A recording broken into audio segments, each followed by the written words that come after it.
Estamos iniciando mais um programa Diálogo sobre a Vida, que eu, Eduardo Weaver, Marcos Rezende, conversamos, dialogamos sobre os ensinamentos preciosos desse grande personagem que foi Jiddu Krishnamurti. E o assunto que nós escolhemos hoje é conformismo e revolta. Esse é um tema que eu acho instigante e o Krishnamurti costumava falar sobre esse tema, conformismo e revolta, com jovens nas escolas.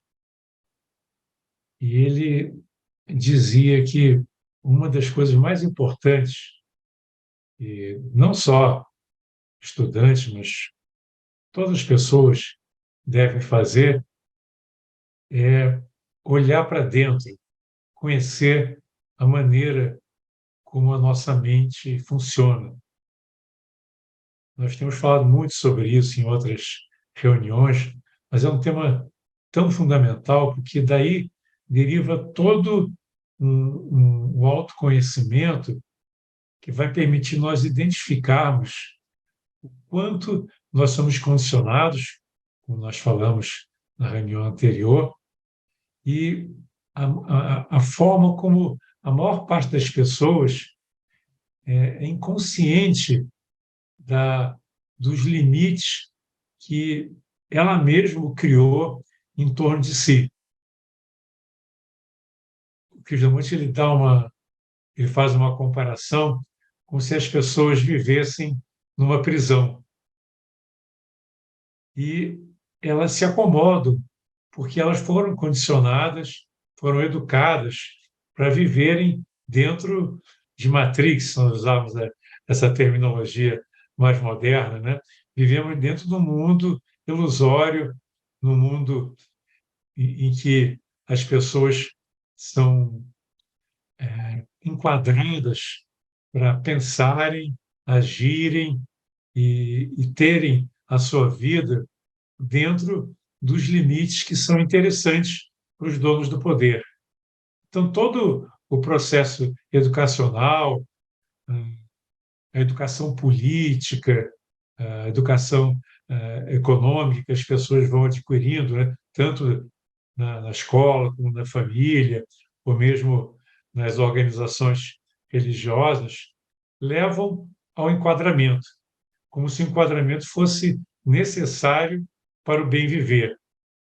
Então, as crianças vão sendo podadas, vão sendo afastadas daquele ambiente de liberdade, de espontaneidade, de um pensamento livre, de uma avaliação livre sobre o que está acontecendo, para se enquadrar em determinadas ideologias, maneiras de comportar, o que elas devem acreditar ou não acreditar, a maneira como elas devem se vestir, a maneira como elas devem se relacionar.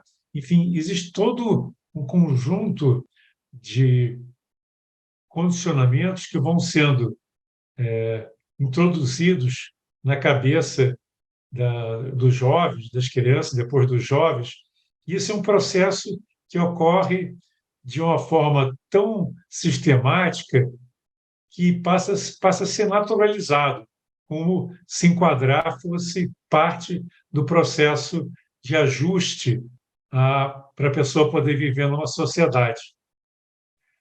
E é interessante que mesmo aqueles que pregam a revolta, na verdade, eles estão apenas pregando uma adaptação, vamos dizer assim, saindo de uma forma de conformismo para outra, de uma ideologia para outra.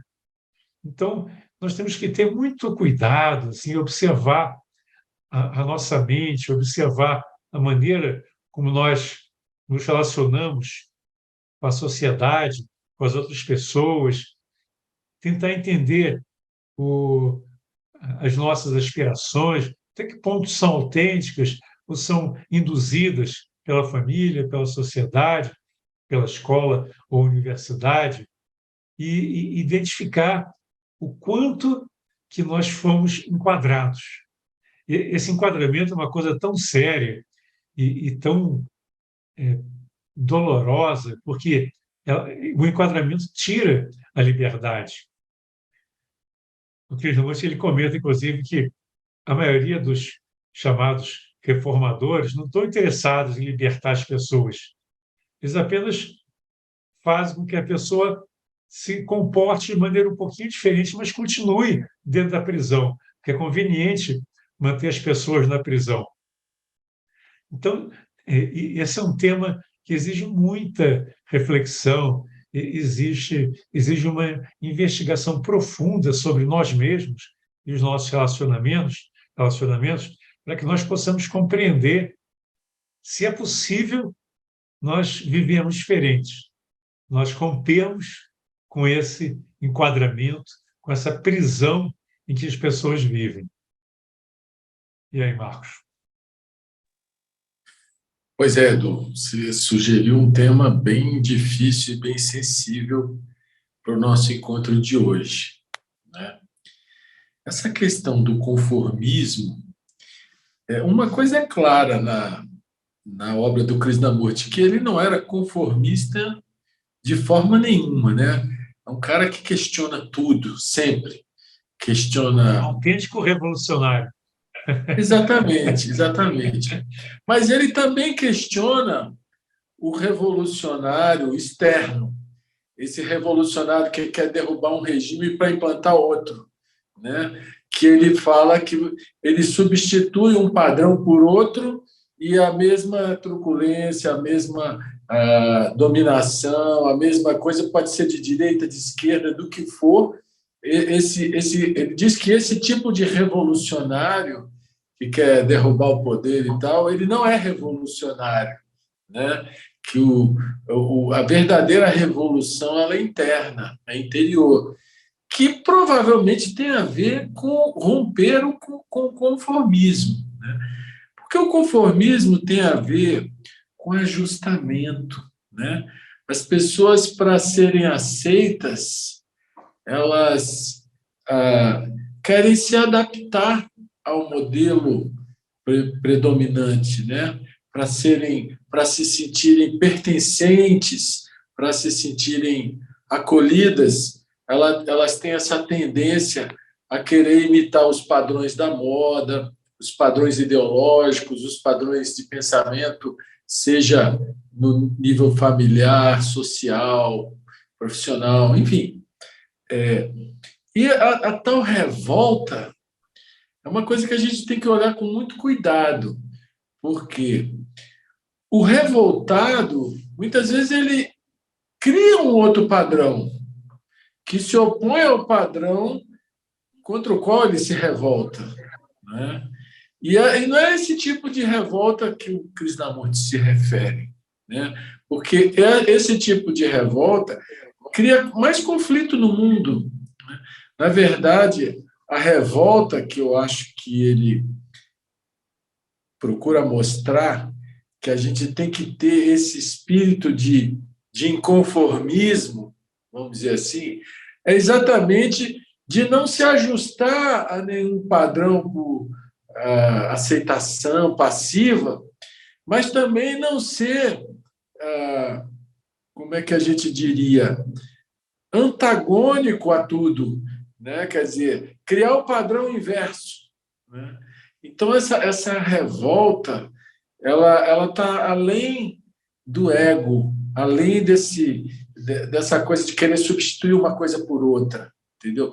Porque qualquer padrão ele vai trazer uma limitação, qualquer padrão mental, né? Qualquer conjunto de valores estratificados, por mais nobres que sejam. Por que isso?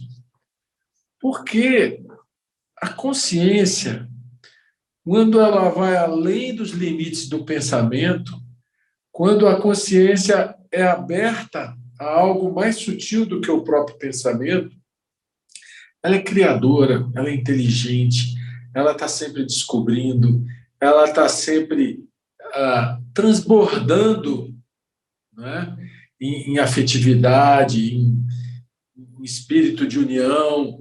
Tudo isso vem de algo que não tem padrão. Qualquer estrutura mental organizada, estratificada, definida, ela vai ser limitadora desse estado de consciência livre de padrões que está sempre criando e, de alguma forma, trazendo uma ordem que não é uma ordem padrão, é uma ordem espontânea, uma ordem natural no viver, né? Então, eu acho que a gente precisa explorar esse tema, Edu, com muito cuidado, calibrando o sentido das palavras, para que a gente não caia na dualidade, né? De que a revolta é contra o conformismo, mas se for a revolta do ego, ela vai estabelecer outro padrão conformista. Então, a gente tem que entender que revolta é essa que não vai cair em nenhum padrão. O que você me diz? Sem microfone. O Krishnamurti dá, inclusive, um exemplo de que a maioria das revoltas, dessas revoltas que são meramente cosméticas, né, ou exteriores, apenas faz com que a pessoa sinta que mudou alguma coisa, mas é como se ela estivesse dentro de uma prisão e apenas você conseguisse uma alimentação um pouco melhor na prisão, mudasse os móveis de lugar e mudasse o horário, você tem o banho de sol, enfim, são questões meramente conjunturais, mas que não modificam a essência da realidade daquela pessoa que está presa, que ela está dentro de quatro paredes, ela está atrás de grades, ela está incapacitada de ir além daqueles limites que geralmente são autoimpostos, e por isso que eles são perniciosos, que a pessoa não percebe que ela está enquadrada. Ela acha que esse enquadramento é uma coisa natural. E se alguém tenta mostrar uma realidade que seria externa àquele ambiente do enquadramento, isso gera muito mal-estar e a pessoa é considerada até perigosa. Você vê que nós tivemos, por exemplo, né, o golpe de 64, né? E eles se chamavam revolucionários, né? No entanto, qualquer pessoa que pensasse diferente era colocado de lado, era combatido e outras coisas aconteciam também, né? Mas é, é, é, é típico das pessoas que querem enquadrar os outros e querem limitar os outros não aceitar a mudança, não aceitar a ruptura com os padrões que você estava falando, né, Marcos? Existem certos padrões que são criados, e são geralmente padrões artificiais, mas de tanto serem repetidos, de tanta gente ter aderido àqueles padrões, aquilo se tornou usual. É aquilo que o Roberto Crema, o Hermógenes, o Pierre Weil falavam da normose, né? Aquela doença de ser normal, de ser enquadrado, achar que a vida é isso mesmo e que você não pode fazer nada, você não pode ser diferente, porque essa ruptura só traria problemas, que a única maneira de viver em sociedade é viver enquadrado. É exatamente o conformismo, né? Mas, às vezes, chega alguém, né, trazendo uma proposta nova. E aí aquilo pode encantar algumas pessoas. Poxa, mas agora nós vamos mudar a sociedade, nós vamos viver melhor, nós vamos mudar de sistema. E aí troca um sistema pelo outro, mas continua a exploração do homem pelo homem, continua os espertos conseguindo enganar as pessoas que se deixam enganar, porque as pessoas se deixam enganar. Essa que é a realidade, né? Existe aquele livro que ficou bastante famoso, A Revolta dos Animais, talvez alguns de vocês tenham lido, né? Do George Orwell, que também escreveu aquele livro em 1984, que os animais se revoltaram contra os homens, né? Você deve conhecer a história. E porque os homens eram tiranos, não davam liberdade para eles e estavam sempre usufruindo da boa vontade deles, tal. E aí eles derrubaram, vamos dizer assim, os poderosos, né, que seriam os humanos, mas aí gradualmente uma casta dos animais, os porcos lá, assumiram o poder e começaram a reproduzir os mesmos comportamentos.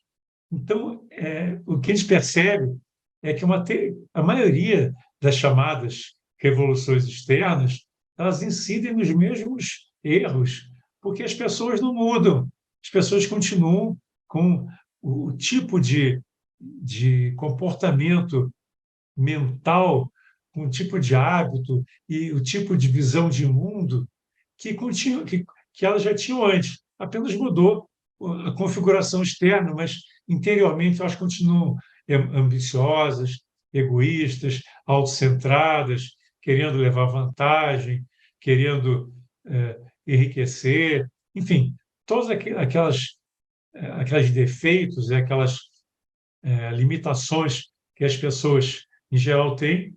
Quando se muda o sistema, a pessoa não mudou porque o sistema externo mudou. Então, essa verdadeira revolução que o Krishnamurti propõe é uma revolução totalmente nova, é uma revolução interior.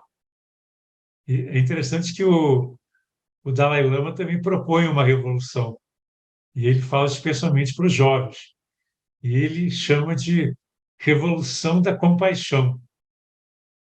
E isso realmente a gente pode dizer que é uma verdadeira revolução, que não é visando benefício.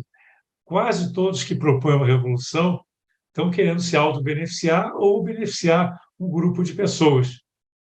Já uma revolução interna, uma revolução da compaixão, como diz o Dalai Lama, ela é voltada para o bem comum.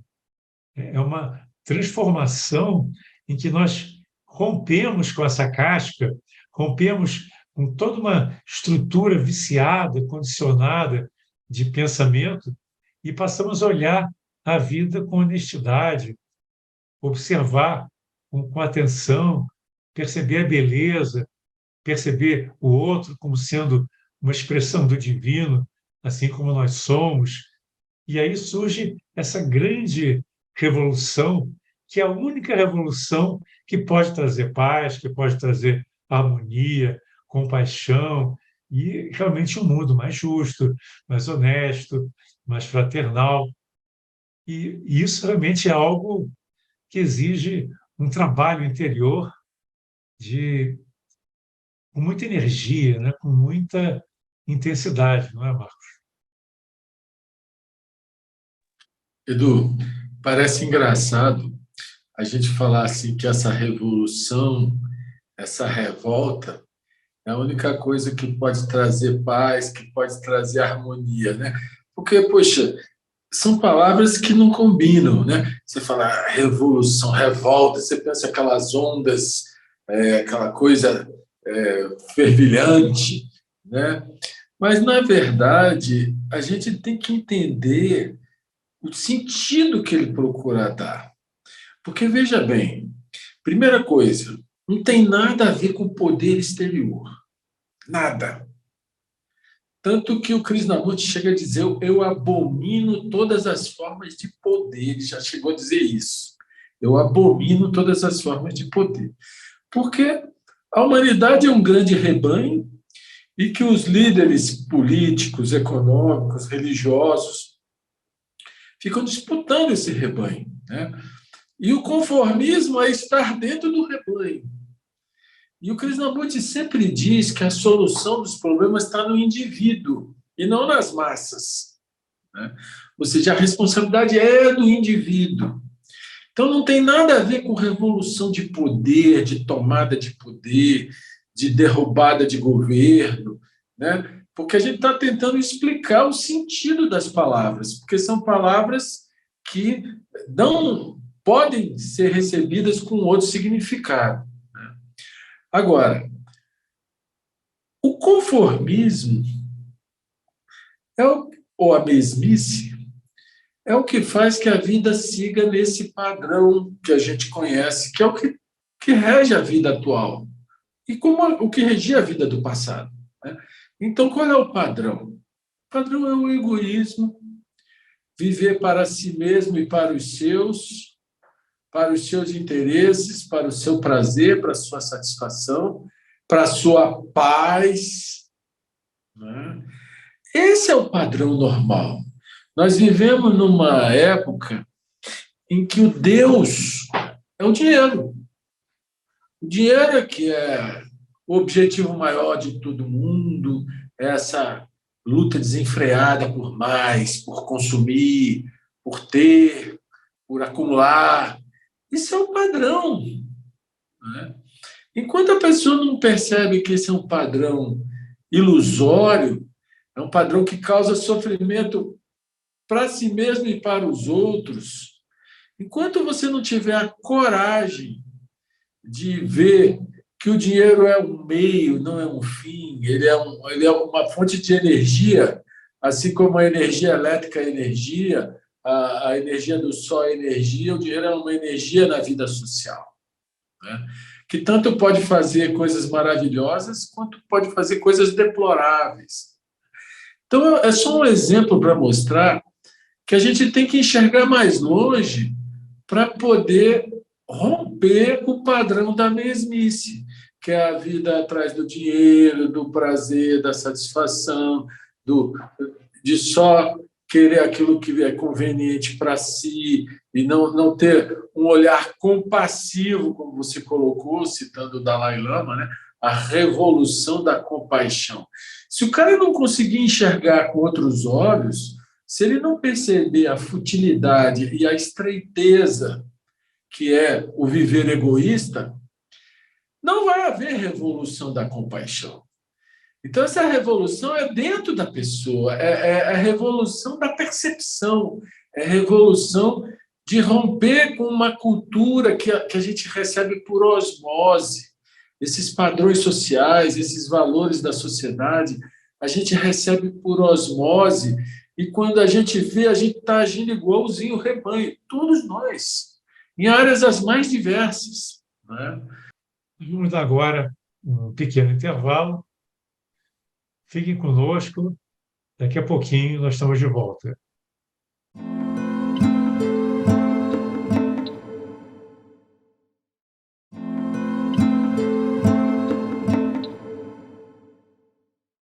Estamos de volta no programa Diálogos sobre a Vida, refletindo sobre aspectos da obra do grande pensador Jiddu Krishnamurti. E o tema que estamos debatendo hoje é conformismo e revolta. Então, essa revolução, que é uma revolução pacífica, silenciosa, né? Ela é a revolução da consciência, é da revolução que percebe a sua própria estreiteza, né? Essa tendência ao ajustamento aos padrões que a sociedade, que o mundo quer impor, né?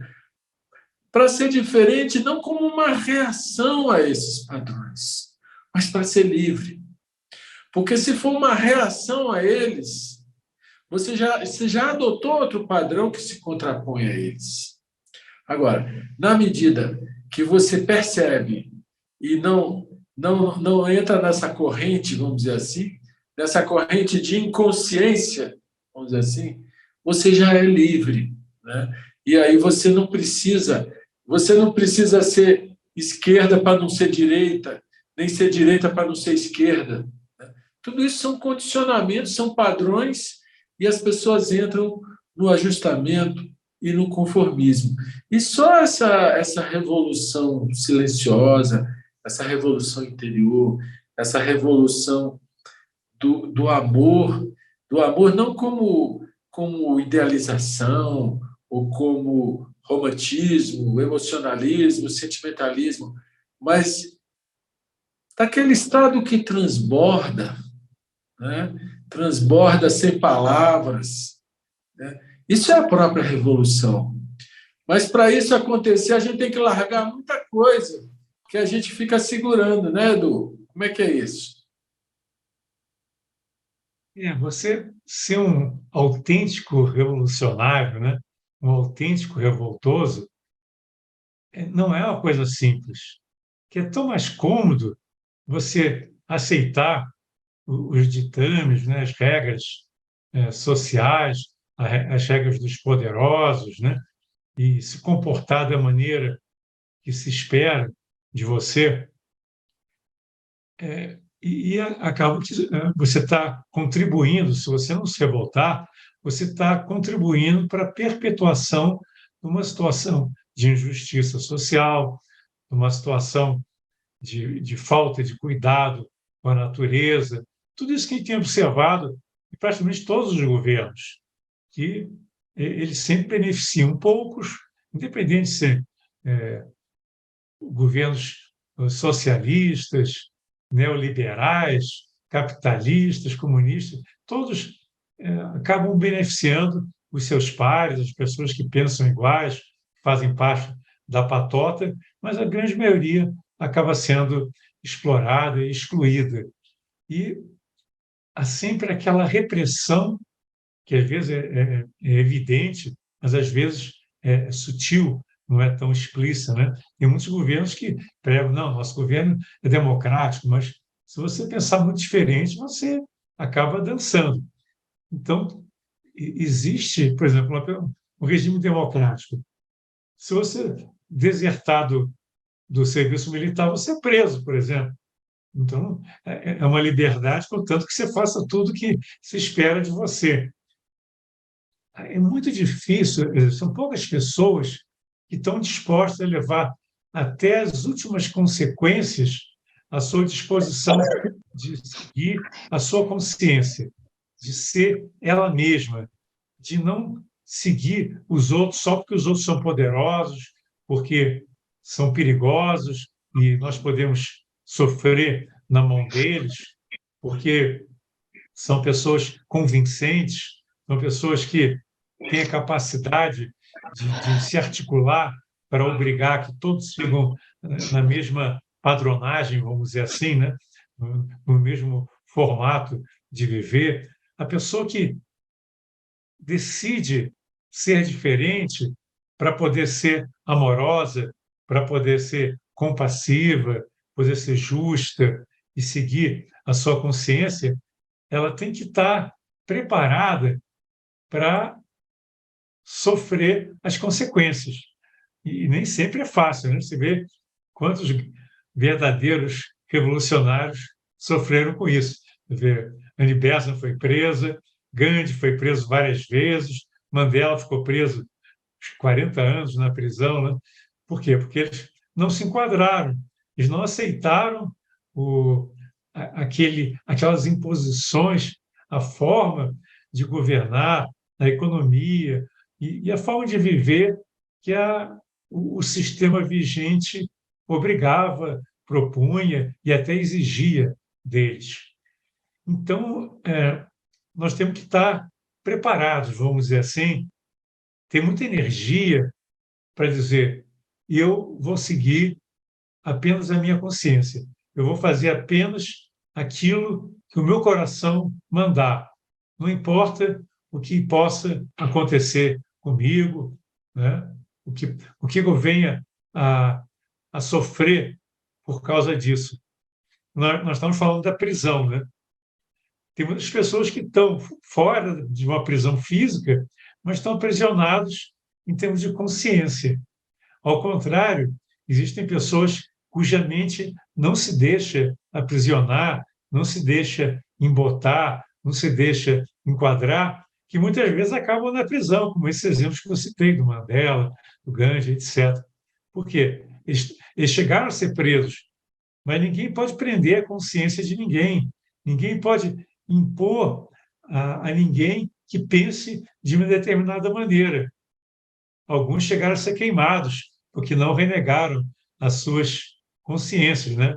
No caso de Giordano Bruno e vários outros que propuseram uma nova visão de mundo, mas como ela se contrapunha e incomodava os poderosos, que naquela época a igreja tinha um poder muito grande, né? Ele incomodava com as suas ideias, que eram ideias altamente teosóficas, né? E ele não renegou a sua visão de mundo, ele não se dobrou diante daquela autoridade que tentava enquadrá-lo.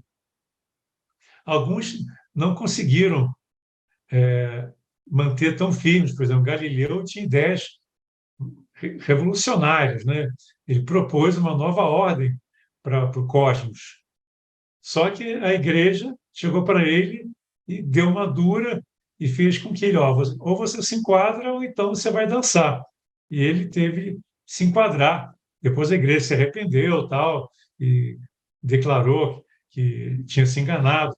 Mas naquele momento ele ele foi submetido a uma pressão extrema e, no caso dele, ele fraquejou um pouco. Mas outros não, como Giordano Bruno, mantiveram fiéis à sua visão de mundo. E é isso que eu quero dizer, que ser você mesmo é um grande desafio.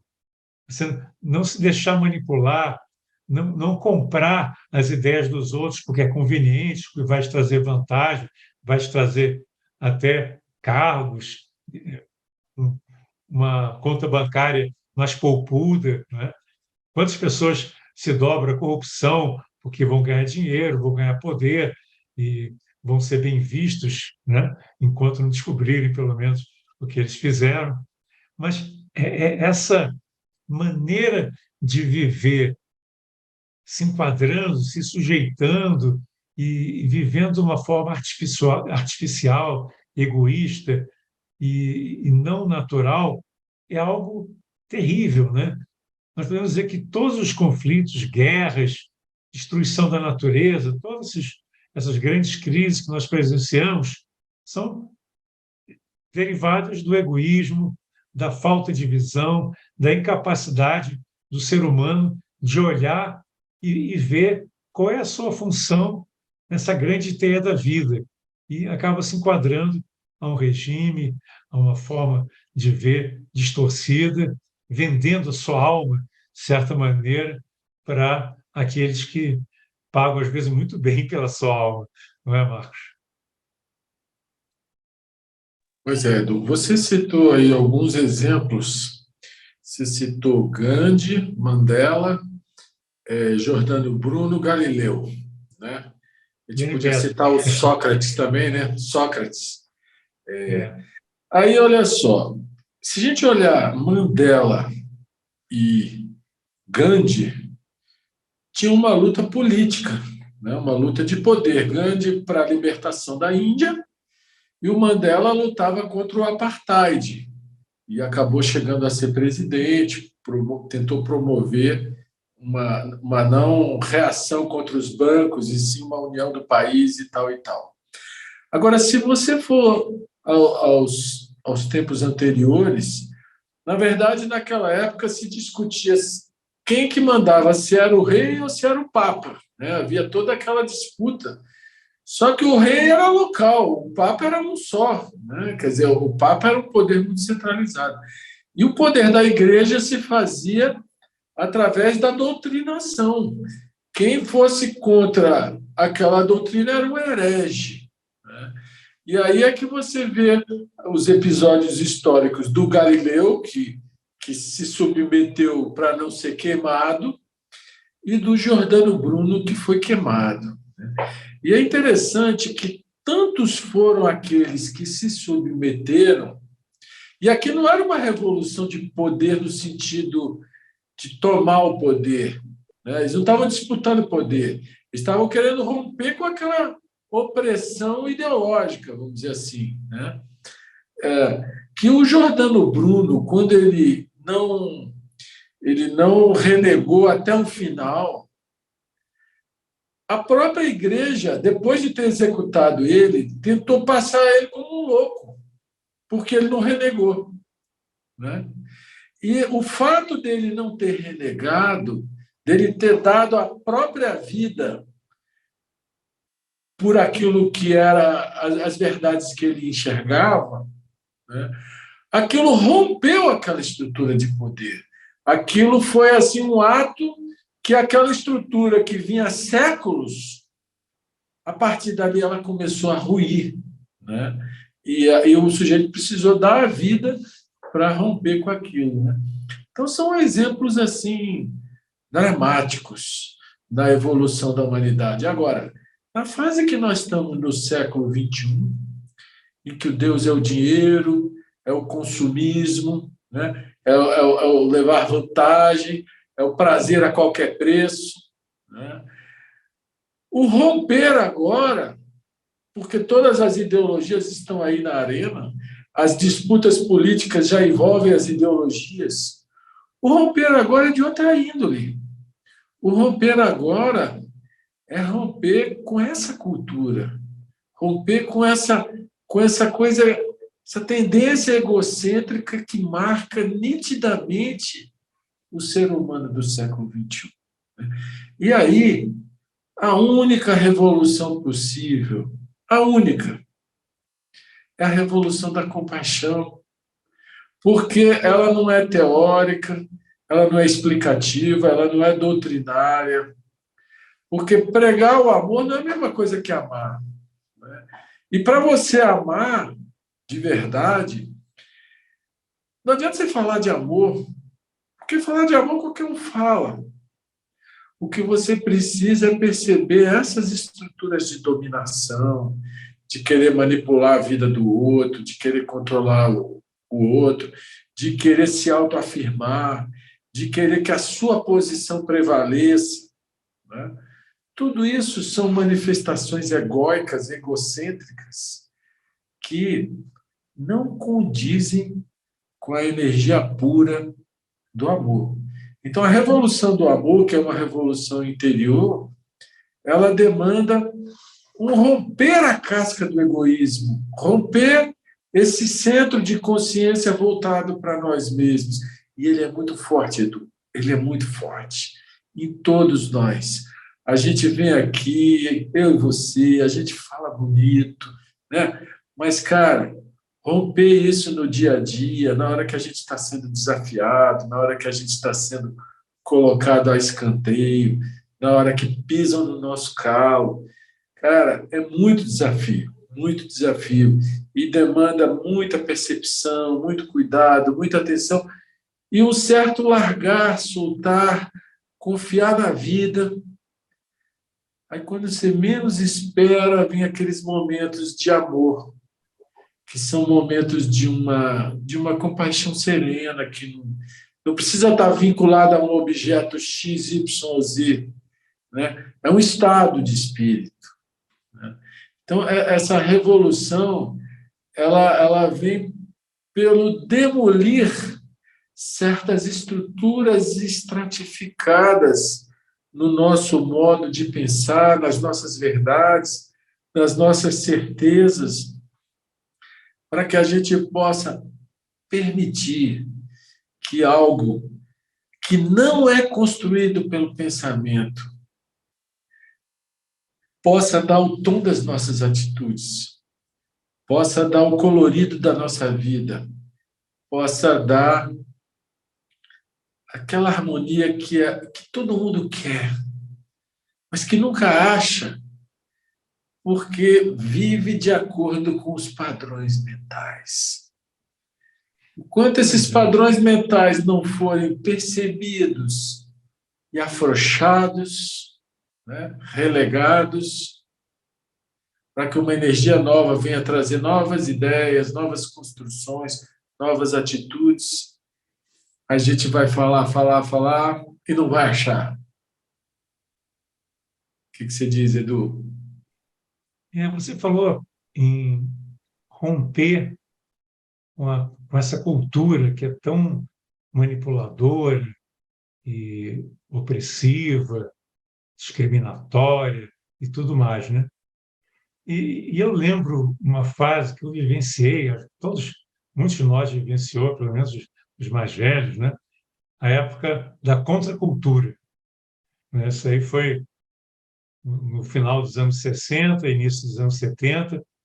Nós tivemos uma fase muito interessante até, em que houve uma tentativa de ruptura com a cultura vigente, a chamada sociedade de consumo. o lema era: vamos contra essa sociedade exploradora, a sociedade de consumo, né? E aí, paz e amor, e surgiu toda uma contracultura na poesia, nas artes, em diversos segmentos. Mas o que você observa é que, com o tempo, o próprio sistema se apropria dessas novas ideias, né? Então, uma das características do movimento hippie, de contracultura, é usar roupas menos formais, calça jeans, calça rasgada. O que aconteceu? As grifes começaram a vender muito mais calça jeans, calça rasgada, passou a ser moda, né? Nas lojas de grife ter calça rasgada. E até hoje eu vejo, até minha filha usa calça rasgada, é uma coisa chique, né? Então, foi Aquela assim, o calça que você sistema. usava para ir para a festa, para a chácara, agora você usa para ir para a festa, né, Edu? Pois é, o tênis que você usava só para correr, depois virou chique também, né? Então, o sistema se apropriou da maneira que daquilo que a contracultura trazia, né, como novidade, e, e o sistema, então, de certa maneira, se perpetuou, né?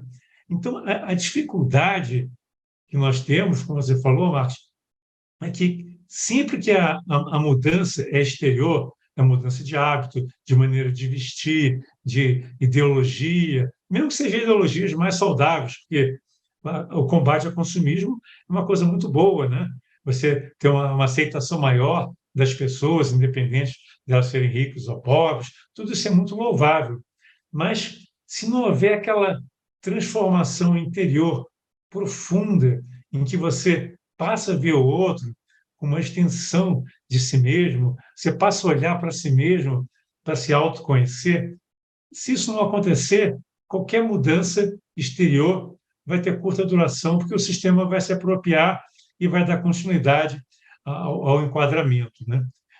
Porque você pode gerar uma reação contrária, né? Que quem não está de acordo com essas ideias mais liberais acaba sendo discriminado.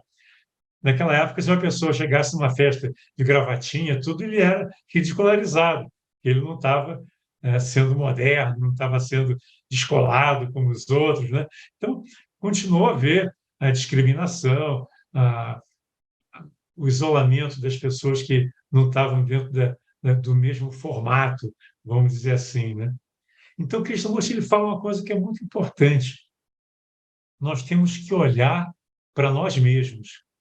E ele chegava nas escolas e falava assim para as crianças: vocês precisam de ter um momento em que vocês vão para um canto e procurem olhar o que está acontecendo dentro de você.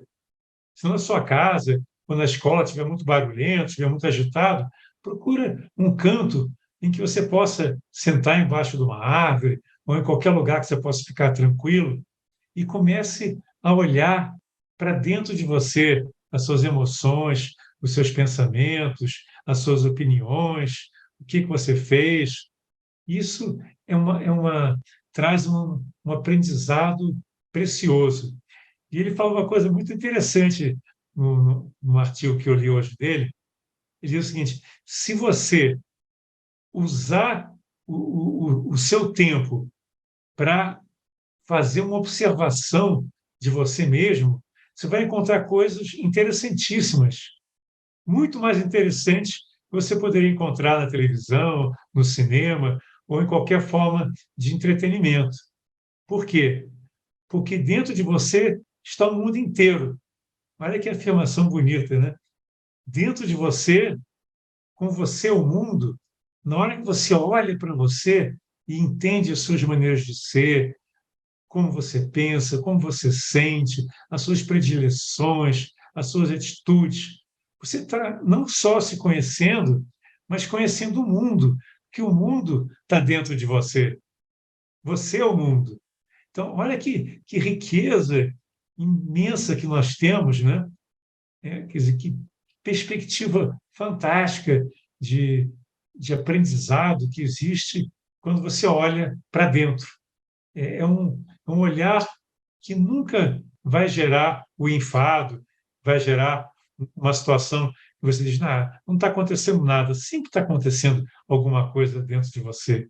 A sua vida é dinâmica, você está sempre recebendo estímulos, você está sempre interagindo com o mundo, e mesmo quando não tem nenhum estímulo externo, a sua mente, as suas emoções estão sempre, né, trazendo novas perspectivas para a sua psique.